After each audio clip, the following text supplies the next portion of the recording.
Good afternoon, everyone. On behalf of the Office of Juvenile Justice and Delinquency Prevention, I would like to welcome you to today's webinar, Learning to Lead.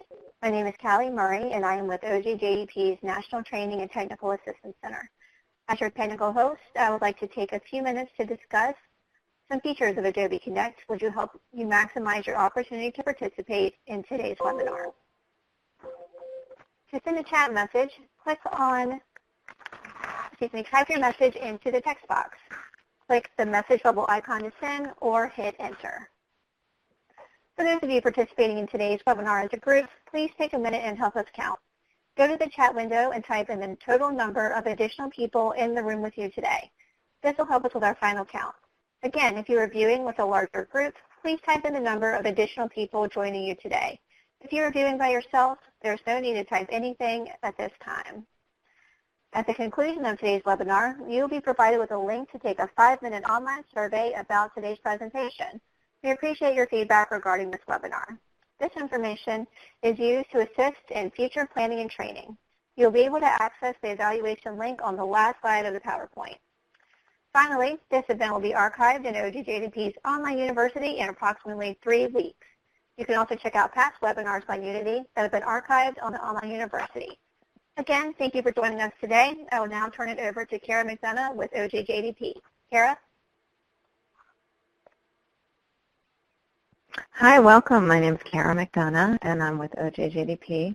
We're really thrilled today to offer another webinar in partnership with Unity. This is part of a series that we're doing as part of our Today's Native Leaders project. If you all are not familiar with the Today's Native Leaders initiative, you can find out more about it by going to the Unity website at www.unityinc.org. And on the right-hand side, you'll see Today's Native Leader logo. You can click on that page and find out about the trainings that we're offering. We're offering about 8 regional trainings throughout the country over a series of 4 years, and we're also doing 2 national summits. The next youth training that we're offering is in Spokane, Washington in November of this year. So you can find out more, and you can find out how to register by going to that link. I want to recognize Mary Kim Titler, who's the Executive Director of Unity, and just turn it over to her to say a few words. She'll be helping moderate the questions at the end of this webinar. So we're very happy to be here and happy to be in partnership with Unity, and glad to have Chance and Hamilton here to present on this topic. Mary Kim?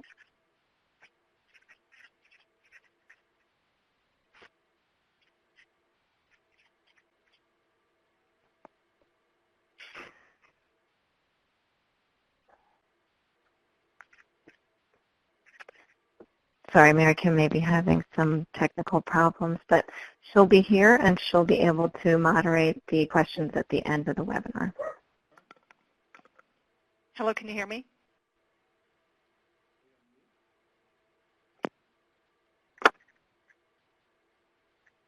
Yes, we can hear you, Mary Kim. Go ahead.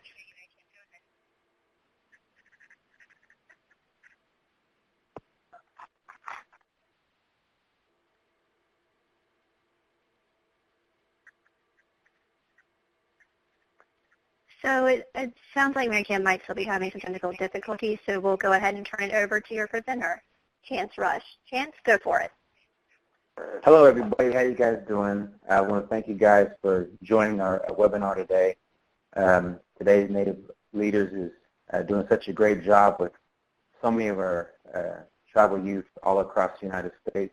I want to welcome you guys all from Utah, Michigan, Fairbanks, Alaska, New Mexico, Arizona, and many other locations. My name is Chance Rush. I'm from the affiliated tribes in beautiful Newtown, North Dakota. I founded Cloudboy Consulting in 2000 to do outreach all across the United States. For more information, you can visit me at chancerush.com.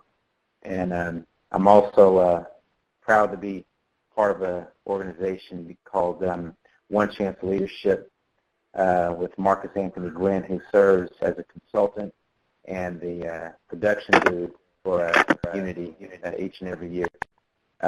This afternoon, I I'd also like to introduce my partner in crime, a young man that I'm really honored and thankful to work with and to call a good friend. I'll let him introduce himself at this time. Juvenile, Iconisi, Limnama, Homoxoi, Antipoclifit. Hello, everybody. My name is Hamilton Seymour. I am the co-moderator and presenter with Chance. I come from NTTAC Indian Tribe in Chemanis First Nation, and I'm happy to be here. But before we get started, I'd like to do a little opening prayer. Chance, is that okay, or do we have to wait for Mary Kim? Go ahead, sir. Okay. Lord, may your goodness and love be present amongst us today. Come bless our gathering with hope and vision. Let us learn with one another, and let us have open minds. Amen. Amen. Thank you for that, Seymour. Hamilton, we do appreciate that. Did you know that young people who participate in youth leadership and youth development activities tend to do better in school, are more active in their communities, and have an easier time moving into adulthood? This webinar will explore how to access our leadership skills and learn how to become effective leaders. This is one of our Unity Council groups here. I want to say it from the Seattle area. I think of it kind of scattered around, whatnot. Hamilton, you want to read that, sir? Learning objectives. Oh, yeah. Okay, learning objectives. Explore leadership qualities youth bring to their schools and communities. Recognize youth leadership skills and priorities.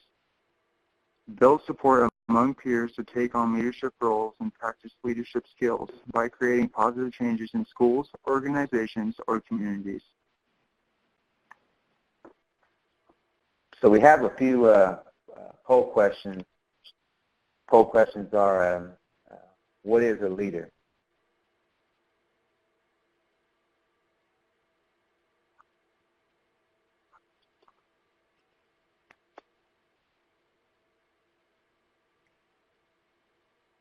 It guides others to complete a task, motivates others to be their best,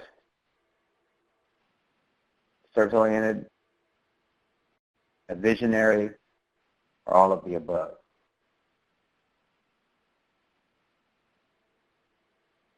We're at about 96% that say all of above. Unity, this Very is good.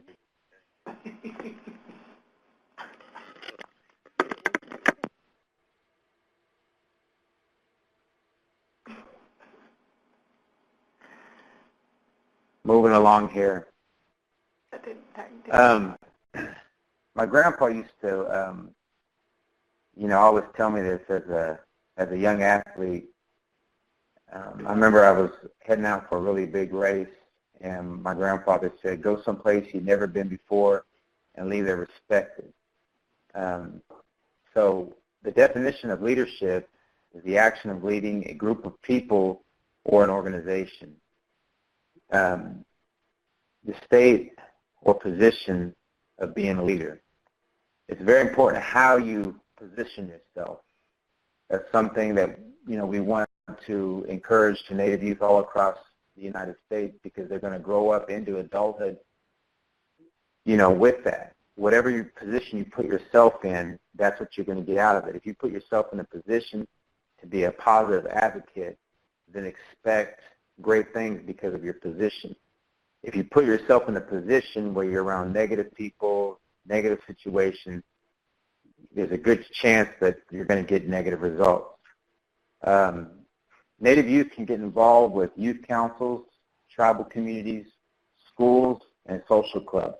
But it's up to them what type of position they're going to put themselves in.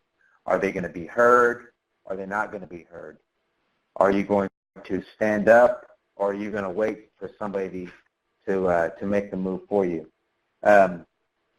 Seek the ability to use your talents for personal growth. Share your substance.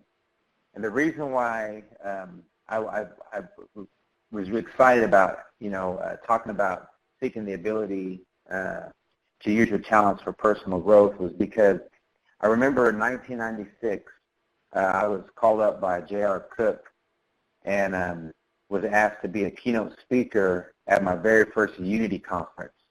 And how I got invited was, winning a national championship. And that was the title of the speech that he wanted me to share with the young people on that Sunday morning when it was about spirituality, the ability to use your talents for personal growth. And it's important, that when you work with young people, if you are young people online with this, you have to share your substance.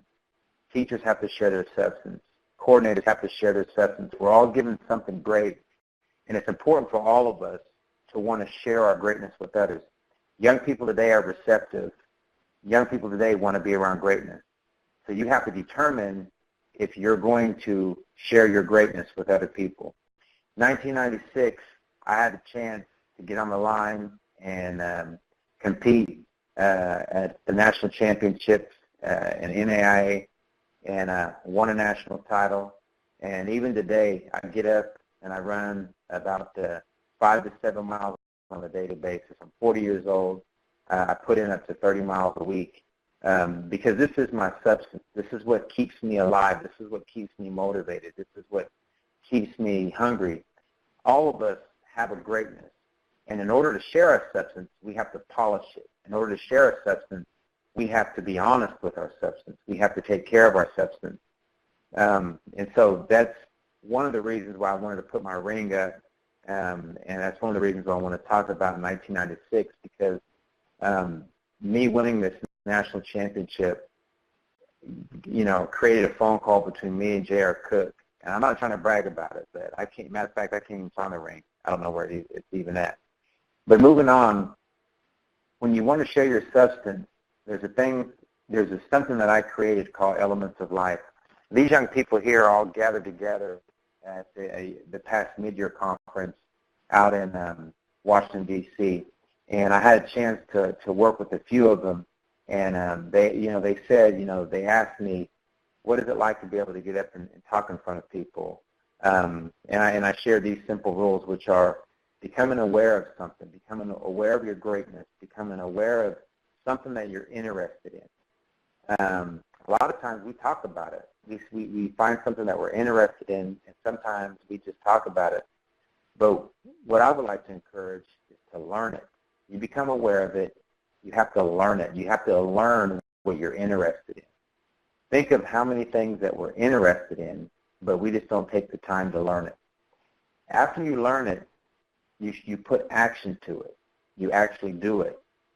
You actually step forward and say, a lot of people may not go down this road, but I'm going to go down this road. And you show action, you share, you speak up, you stand up, you be thankful, you be proud, and you're doing it. And how you get better is by evaluating it.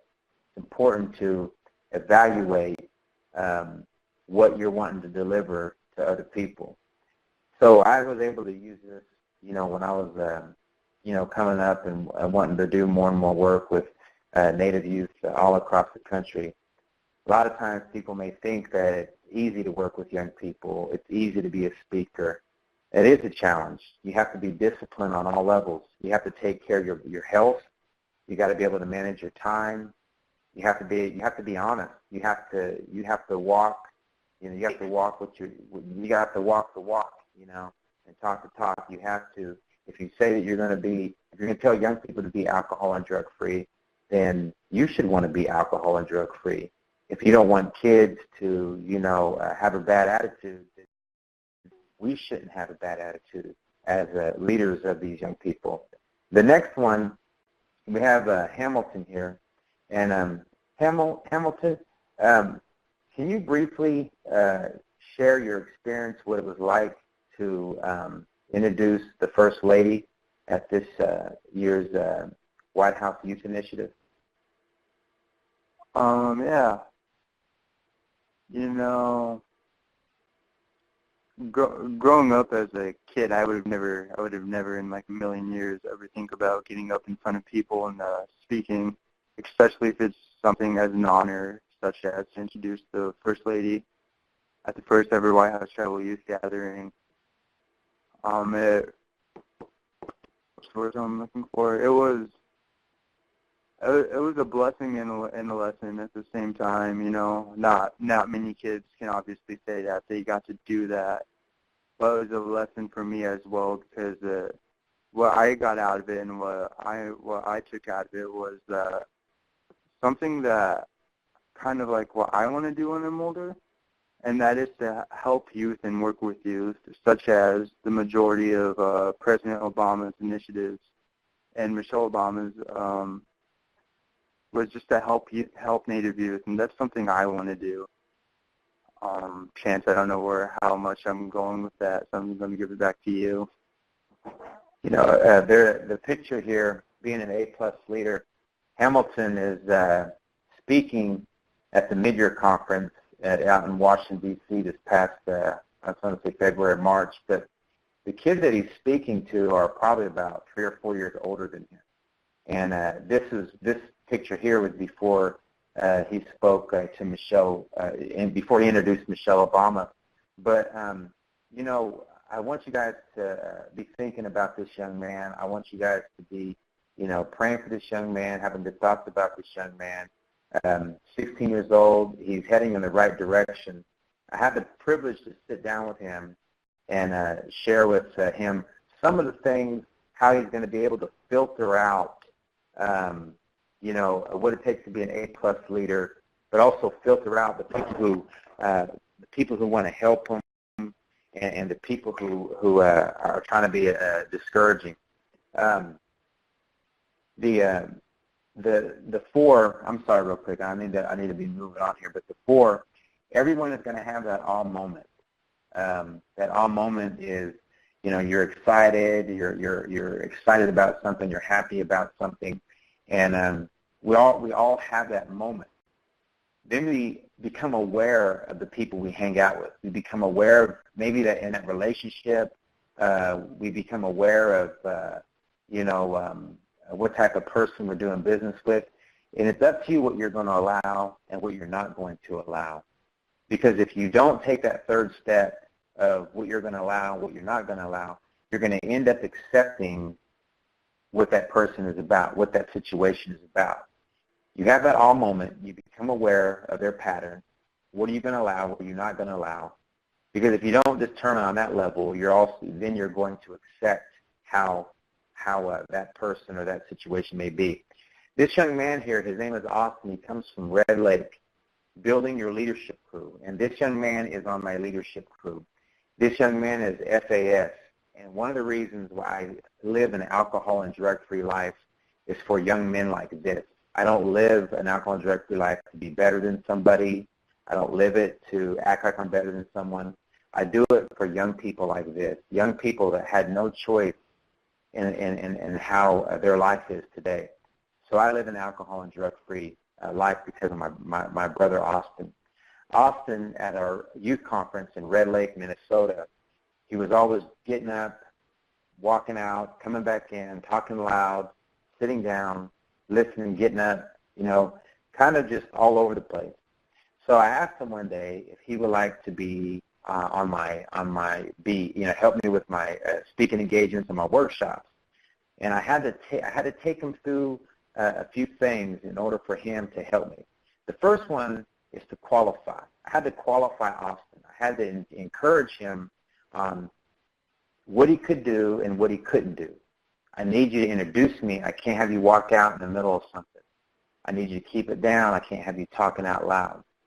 And whenever he understood what it took for him to be on the team, I had to keep him motivated. One thing I love about being motivated is motivating somebody is 50% how you carry yourself. If you're in the office, if you're with your youth council, if you're in a relationship, if you're a parent, your children are going to be engaged by you, are going to be motivated by you on how you present yourself, how you carry yourself. And that's something that I had to do with Austin here. And then I had to mentor him. I had to share with him why it's important in doing these workshops, why it's important to do the work that we do. And then finally, I released him. He qualified himself. He's motivated. He allowed me to mentor him. And then, it was important for me to release him and say, okay, Austin, I hold you accountable. I hold you accountable for the work that you're going to do with me. So it's important to want to mentor someone. I love mentoring Austin, and I love mentoring Hamilton. Hamilton is a great kid. So Hamilton, how important is a mentor? A mentor is very, very important. You always want to learn. You always want to learn every day. That's what I've been told by my dad when he was here on this earth with me. You got to learn something new every day. That should be one goal for your life. And when me and Chance talk, and when I'm with him, I learn something new every day. Like you said, you want to motivate someone. And whenever I go to these conferences, if I'm not motivated by a speaker, then I better be motivating someone, because someone's always watching you, and that's just how it goes. Mm-hmm. And that is correct.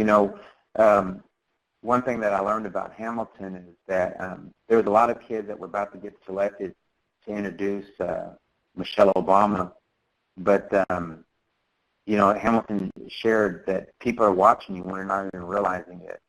And, they selected him on, how he carried himself, how he conducted himself, what people said about him.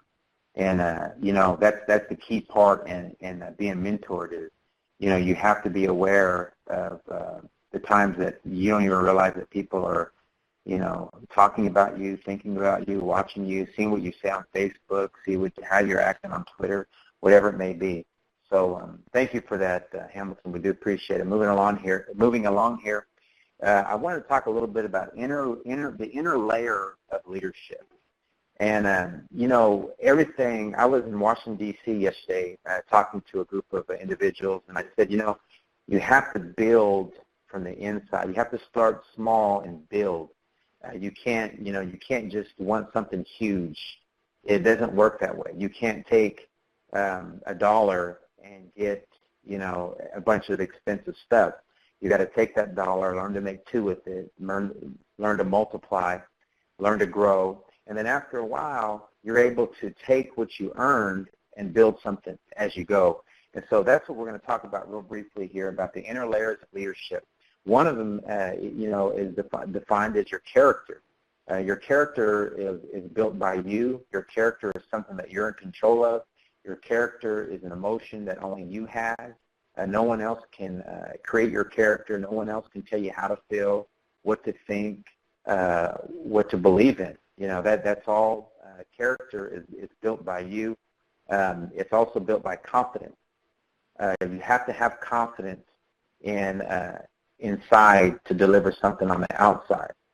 You also have to have passion. You have to be very compassionate about what you want to do and what you want to see and play your part. You have to be a passionate person.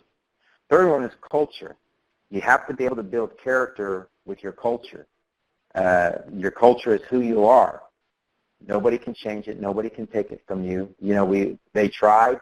I tell this to Josh Sell all the time, when we have these long conversations when I go out to Arizona and visit, and that's, that your culture, no one can get rid of your culture.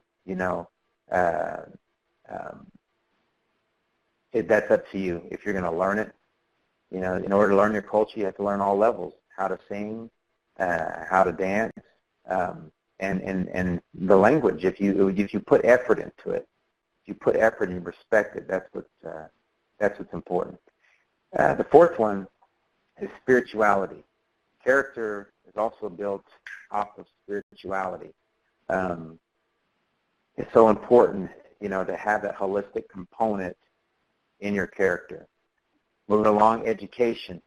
Character is built on education, not just in the classroom, not just a degree, but what you learn, how important it is for you to absorb, what people teach you culturally, what people teach you academically, what people teach you, morally. That's very important. And then also through experiences. Nobody can take an experience away from you. It's important to go through things. Sometimes they're good, sometimes they're not good, but you have to learn. You have to learn through experiences. Each person that's on this webinar, you've experienced something amazing. You experienced something that you wish you would have never done, but you learn from it. Some of you might whether it's being in love with someone or being going into business with someone, it didn't work out, but you learned from it, whether it was good or bad, whether it benefited you or not, you learn. Moving along here, we have the outer layers of leadership, and reputation is very important. I want to have a good reputation. Everybody on this webinar, you want to have a good reputation. What's different from character and reputation, character is what you're in control of. Character is what you can do something about. Character is something that belongs to you. Reputation is pretty much nothing that you can control. I mean, you can't control your reputation. You can't control what people think about you, what people say about you. But reputation is important. Here's a few things. Who wants to have a nice house? Who would like to have a bunch of friends? Who would like to go out to the mall and just shop till you drop? A lot of you guys look nice. A lot of you guys dress nice. Mary Kim, she's always dressing nice. Hamilton's always dressing nice. So, fashion's fun. Who here wouldn't like to have a nice car, right? And who here wouldn't like to have some money? Let me ask y'all a question. Does money make you happy? Believe it or not, there's a study that's been done that money does make you happy. It's the greed that messes it all up. But money can advance you. Money could, allow you to get ahead. So, yeah, we work hard for what? For money. We don't work hard to, we don't go to work so that we can come home and say, hey, you know what, I got some leadership today. I mean, we go so we can pay the bills. And so don't be afraid to enjoy money. But all these things right here can be taken from you, just like that. All these things can be taken from you. Your house can be taken from you. Friendships can end.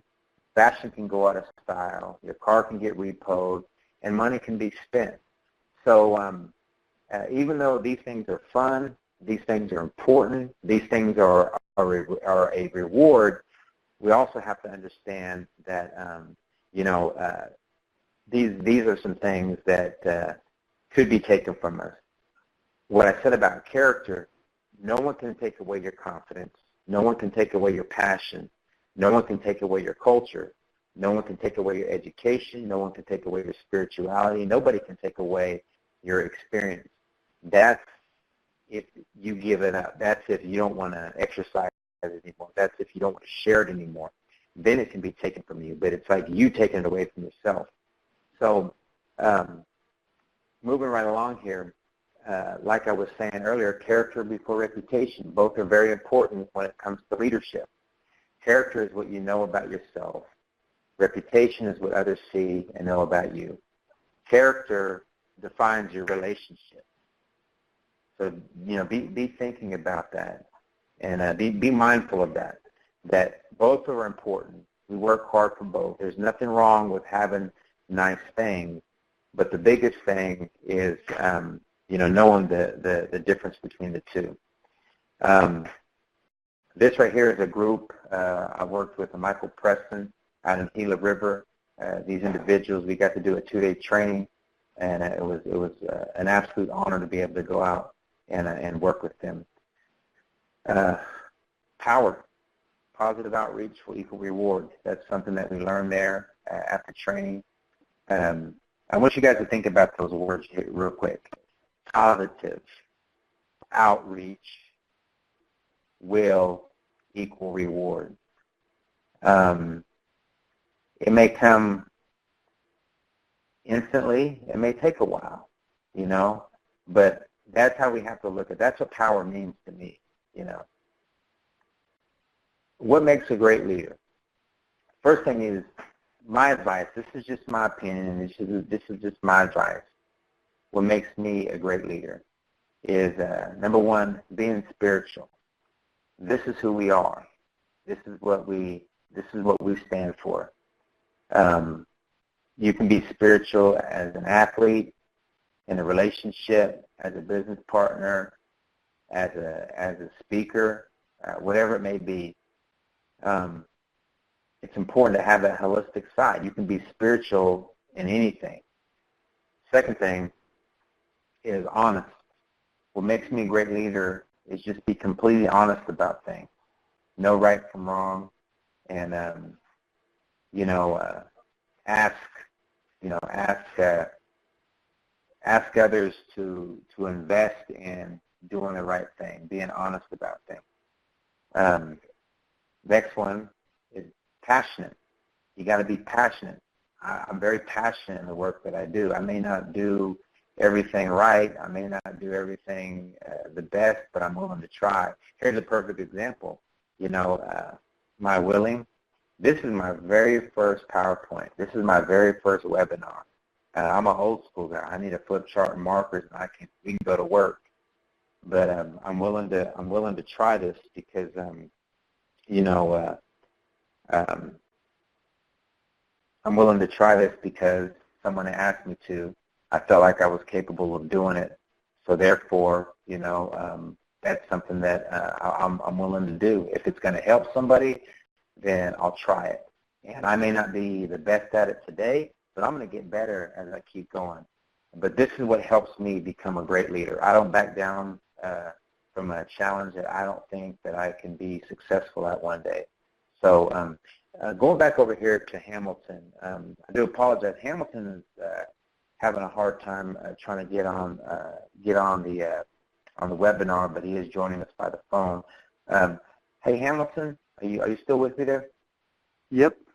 Okay. How important is the Unity Fire at the national conference? And it's a spiritual place, but if some of you who may not know, the Unity Fire is lit up the first day of every Unity conference. And if you want to elaborate on that a little more there, Hamilton. For me personally, my first Unity conference was 2012 when it was in LA. And what I took out of it and what I learned was that a lot of people go to the Unity Fire for healing, to pray. A lot of kids that go to these conferences, we just see them as kids and that nothing's going wrong with them except for what's happening recently with them at the conference. But what people don't know is what's happening outside of Unity, what's happening in their homes. And whenever I think of the fire, or whenever I get to go watch it at the Unity conference, I'm happy, with a happy heart and a happy mind, because it's just about just counting your blessings and being thankful. This past Unity in DC was my third Unity, and it was one of the best I've ever had. And just memories and just praying. I don't know how much more I can elaborate on that. Well, it's the heartbeat that keeps it living. This coming up, this upcoming summer will be our 40th anniversary, and it's been living for 40 years, and it's been passed on from generations to generations. There were nights we had to fight for, to be able to keep it outside of a hotel, and then there's times that we had to go outside and shield off the rain from the rain burning out our flames, and blowing out our spirits. So thank you for that. I do appreciate it. We have a poll question here, and I really want you guys to answer these the best that you can. do you have to be alcohol and drug free to be a leader? Okay. Do you have to be alcohol and drug free to be a leader?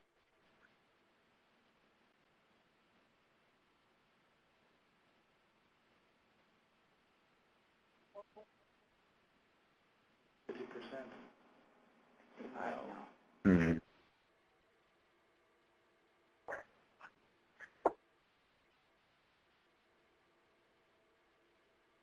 Okay, as we're counting these all up, sounds like a pretty good debate.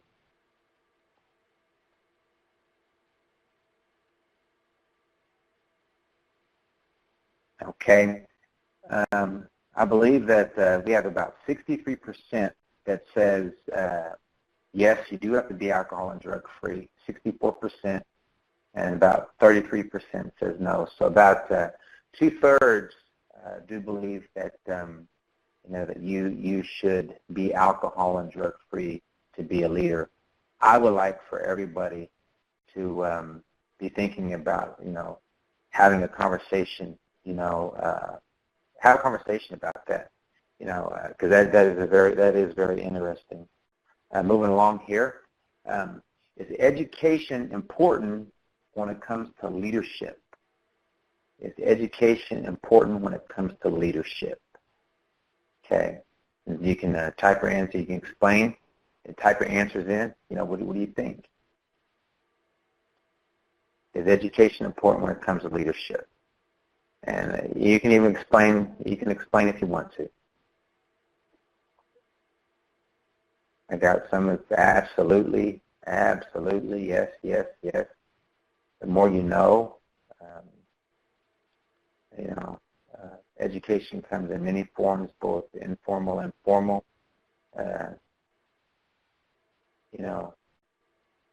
Learning is critical. It's good that we're getting a lot of yeses. Learning is valuable in your growth as a leader. You mentioned it does not have to be formal, but ongoing learning is critical. College is tough. College is hard. I went and got a degree, but I'll tell you what, I learned just as much from my grandpa and from the res and from life than I did in the classroom. But it was important for me to get a college degree, and you learn in all kind of forms. It's about experiences. It's about learning experiences. So moving right along here. As a leader, how does spirituality help you lead? Go ahead and jump in on that one. As a leader, how does spirituality help you lead? Going to be some interesting answers here.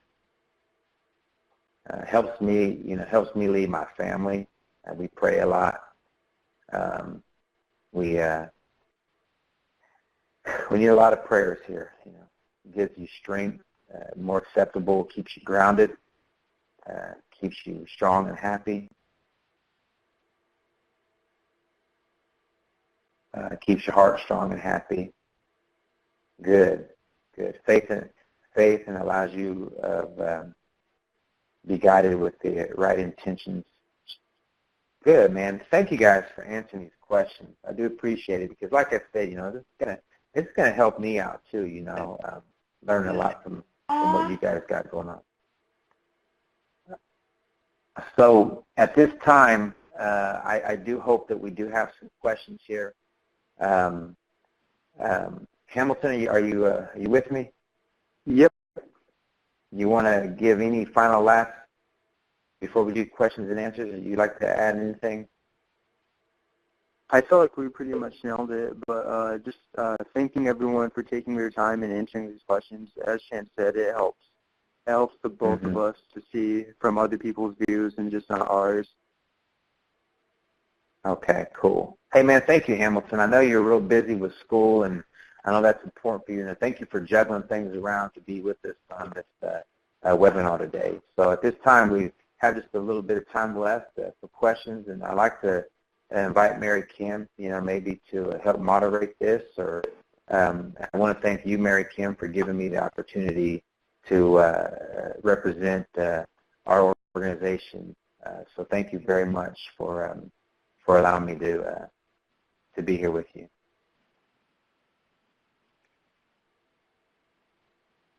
Okay, the first question is, let me try to see if I can open this up a little bit. What are, the best way, the first question is, what are the best ways to engage youth and leadership opportunities? To work with them, work with them and take their ideas and don't try to overwrite their ideas. The number one influence in the world today are human beings ages 13 to 24 years old. They really know what's going on. They're excited about life. And I think if we work with them and we encourage them and, want to raise them, want them to be successful, we have to, their input is very important. Second question here was, I'm trying to move this over here. There's another question, is what are some of the Native American youth interested in, and what would they like to become leaders in? A lot of young people are excited about technology. A lot of young people are excited about athletics. A lot of young people are excited about being school teachers and whatnot. I think, overall, young people want to be excited. Young people want to be inspired. Young Native kids are wanting to go to greatness. And Chance, I can think, you hear me? Yes, I can. Okay. Go ahead, Mary Kim. Great. No, I had trouble, for some reason, my speaker's not working very well. But Hamilton, I think that would be a good question for you to answer and to contribute to. And I think Chance touched on some really good things. He works with Native youth all over the country. But what are some youth interested in, and what would they like to become leaders in? What are your thoughts, Hamilton? What are my thoughts?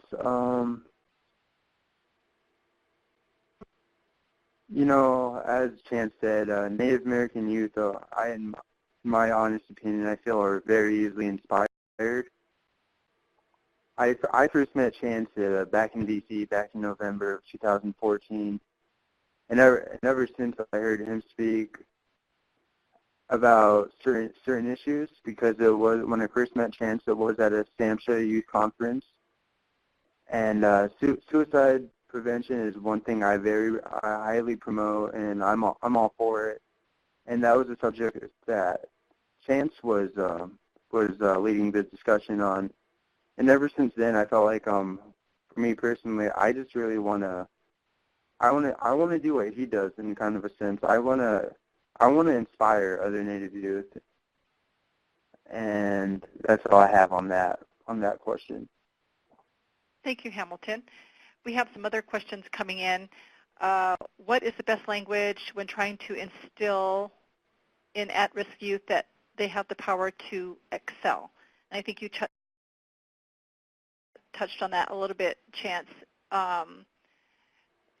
And I'm sure you've had some dealings with at-risk youth. But when you talk to highly at-risk youth, is there a different language that you speak? Mary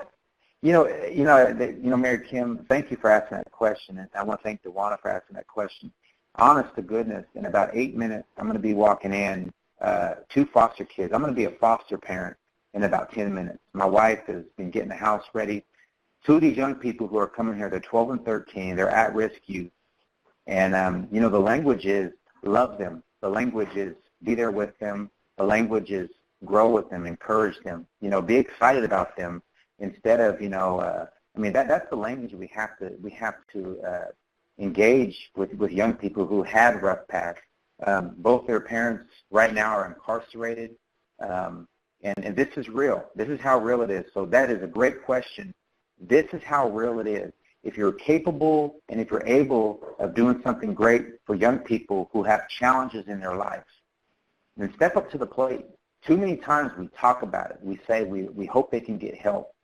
That's what, when it comes to at-risk youth, the language is tell them we love you. Tell them that you matter in society. Tell them that you're going to make a difference. And sometimes you have to tell them, let me lead you. Let me be a mentor. Let me be somebody that is going to inspire you in your life. So, that's awesome, and I think you're absolutely on point there. And I think you can show, and your language being by your actions, and it could be even physically, just reaching out to them with, sometimes touch is the best language. But thank you for that. And I'm going to go back to this other one. Do you have outreach help for school districts? And I know OneChance Leadership, you go to a lot of school districts and do a lot of motivational speaking. Unity offers training throughout the year. We get a lot of, students from various school districts who attend that. But we also have a partnership that we're doing right now with the Intertribal Council of Arizona, where we're doing, wellness classes about wellness and healthy lifestyles.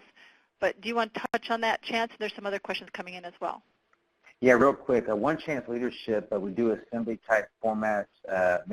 Unity, we have a long-lasting relationship with Unity, and we're very grateful for that. Our outlook is positive messaging. If we want to prevent suicide, and we want to do suicide prevention, bully prevention, a lot of it is positive messaging and peer mentor. You can get a hold of us through Unity Inc. We're very excited to be able to partner through them. Also, OneChance Leadership, and it's just positive energy, intense, hip-hop and comedy, and we also facilitate events and whatnot. But we do have a curriculum. I believe it is online. Thank you, Chance. And Michelle is typing about how can you not be in control of your reputation. You might have touched on that, Chance, but Michelle, can you type in and elaborate on that a little bit more? And while she's doing that, I do want to just touch on what Henry Burke Albert is talking about, having grown up in Alaska, and those who may have stayed in their village or on the res their entire lives, maybe not have attended college, but they also need to know that they have potential to be leaders in their homelands. We need leaders of all backgrounds who care and really know the people they want to lead. Do you want to touch on the reputation question, Chance? Yeah, and thank you for asking that, Michelle. Like your reputation is important to you. I mean, it is. We want people to like us. We want people to agree with us. I care about my reputation. I'm not in control of my reputation. What other people say about me, what other people think about me, if other people want to like me or not like me, agree with me or disagree with me, I'm not in charge. I can't make everybody out there say, hey, I want you to like me. I want you to agree with me. I want you to, say the things that I'm, I want you to just enjoy everything that I'm saying. Character is going to define your reputation. You're in control of your character. You're in control of, what you think, how you feel, your spirituality. But it's not up to you what other people think about you. But if you have quality character, then your reputation will precede it. And as far as, Henry, I know that Mary Kim elaborated on that. But so sorry I couldn't answer that, Henry. I do apologize. And I think he was just making a comment. But I want to, there's about 3 minutes left. And I really appreciate all the questions. I do want to touch on the resources a little bit. So before everyone signs off, we do have some resources that we want to refer you to. And one of those is our own website, which is unityinc.org. We do have an article that we posted today. It's a report called Learning to Lead, and it's a study that was done involving California youth. And it's very interesting. It talks about the importance of getting involved in organizing while people are in high school. And so I want to refer you to that. We also have some other great resources out there. Of course, the Office of Juvenile Justice and Delinquency Prevention has some great opportunities that you can tap into on the tribalyouthprogram.org. As Chance has been talking about, OneChanceLeadership.com. The National Indian Youth Leadership Project is a good one. The National Congress of American Indians. They have their youth commission, and they're getting ready to have their big convention in San Diego here soon. Running Strong for American Indian Youth, of course, that's Billy Mills, IndianYouth.org. There's also a lot of other great organizations out there, including the Center for Native American Youth and others. So those are just a few that come to mind. So if there's any last-minute questions, we could probably check that right now, but I just want to take this time to thank Chance and Hamilton for a great job. And with the Today's Native Leaders project and with Unity in general, you know, we try to involve youth presenters because this is training ground for our youth, and this is one way they learn by just getting involved. And I don't know if Hamilton is still with us, but Hamilton, have you done a webinar before? I've never done a webinar in my life before, Mayor Jim, and I'd like to thank you and Unity for giving me and Chance the opportunity to do it. That's awesome. Okay, well, it's good to have all these different experiences, and if there's youth out there who are listening and they'd like to be involved in a webinar in some way, let us know here at the Unity office, and we'll get you plugged in. Callie, is there anything else that we need to cover? Thanks, Mary Kim. I just wanted to remind everyone that an online evaluation is going to be popping up here in a couple seconds as soon as we wrap up the live event. I appreciate your time in filling that out. And a reminder that this webinar, as all of our past webinars, will be archived on OJJDP's online university in about 3 weeks. Points of view or opinions expressed in this webinar are those of the presenters and do not necessarily represent the official position or policies of OJJDP or the U.S. Department of Justice. And here's the link to our online evaluation. So thank you so much to our great presenters and to Mary Kim as our moderator. And thank you to Kara from OJJDP. We look forward to having you online for our next webinar.